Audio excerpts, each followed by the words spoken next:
কে তুমি? আমি যে বাড়ি বাড়ি ভিক্ষা করে বেড়াই।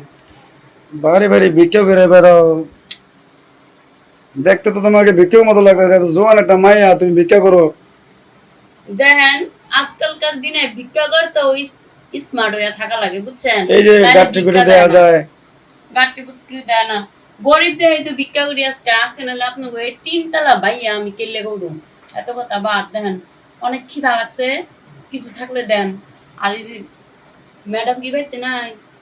না, আমি তো বিয়া শাদী করি নাই, ম্যাডাম তো থাকে না, আমি একা থাকি। ও, তাই না? তা আসো, ভিতরে আসো, ভিক্ষা নিলে ভিতরে আসো। ভিতরে আসতে হইব। হ্যাঁ, ভিতরে আসো, ভিক্ষা নিলে ভিতরে আসো। আসো আসো আসো, ভিতরে আসো, ভিতরে আসো, কথা বলি।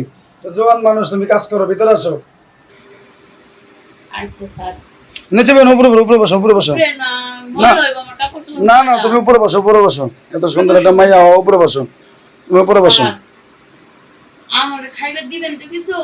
হ্যাঁ, নাহলে আমি যাই গে। না না, বসো বসো বসো বসো বসো। দিতেছে। বসবো? হ্যাঁ, বসো। জোয়ান মানুষ, এত সুন্দর একটা মাইয়া, তুমি কাজ কেমন তো করতে পারো, ভিক্ষা করো কে? ভিক্ষা যে করি কেন স্যার, এটা আপনার বুঝায় যদি পারতাম তাতে কামই হইতো। আমি অনেক জায়গায় কামে গেছি, কিন্তু আমারে সবাই না আমার দিকে কোনো জোরে তাকায়, বুঝছেন? কেউ আমারে কাম দেয় ঠিকই, কিন্তু উল্টা পাল্টা প্রস্তাব দেয়। এই কারণে আমি কাম করবার পারি না, বুঝছেন? এলে চিন্তা ভাবনা করলাম, সহজ একটাই বুদ্ধি, মান ইজ্জত বাঁচানোর লেগা ভিক্ষা করে বেড়ায়। আর ভিক্ষা করবার গেলে ওখানে জ্বালা, চিরা কাপড় পিন্ধা গেলে মানুষ দূর দূর করে খেতে দেয়, ময়লা দেখলে কাপড়ে। এর লেগে একটু চশমা মশা লাগাই স্মার্ট ভাবে আমি ভিক্ষা করি, বুঝছেন? কিছু মনে করেন না আপনি। হ্যাঁ, সবই তো বুঝলাম। তাহলে 5 টাকা 10 টাকা ভিক্ষা করে কি তোমার এটা কেউ গাইবো? তাহলে এক কাজ করো, তোমার কিছু মোটা টাকা দিবনি, বুঝো নাই বেটা? কিছু টাকা দিবনি, বেশি টাকা দিবনি তোমারে। এত সুন্দর মানুষ, তুমি ভিক্ষা শাদী করো, এই যে কত সুন্দর চেহারা, এত সুন্দর হাত, এত সুন্দর পাও, আমি বুঝলাম না ব্যাপারটা।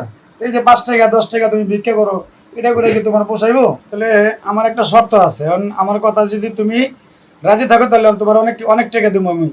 আপনি আমার বিনা লাভে তো আর টাকা দিবেন না, হুদাহুদি আমার সময় নষ্ট করলেন। থাক, আমি যাই অন্য বাড়িতে। আর আপনার মতলবটা বেশি সুবিধার না, আপনার কেমন কেমন যেন লাগতেছে খালি ঘরের ভিতরে। আমি বিশ্বাস করে আপনার ঘরে ঢুকলাম, আপনি আমার শর্ত দিতেছেন, এটা দিতেছেন। থাক, আপনার টেয়া লাগবে না, আমি যাই না না, বসো বসো বসো বসো বসো। এখন। সত্যি কথা বলতে আমার কাছে তো টাকা নাই। আমার কাছে এই 5টা টাকা আছে, এইটাই আমি মনে করছি মোটা টাকা, এটা অনেক টাকা। 5 টাকা, এই 5 টাকা আমি তোমার দিলাম, কেন 5 টাকা? এই 5 টাকার লেগে এত খাতি জমা, মানুষের কইবেন না করলেন, যেভাবে কথা বলেন মনে হইলো কি জানি দিবেন। এই 5 টাকা দিয়ে কি পাওয়া যায় আজকালকার? আপনারা বড় লোক না, বড় লোকের চেয়েও ছোট লোক।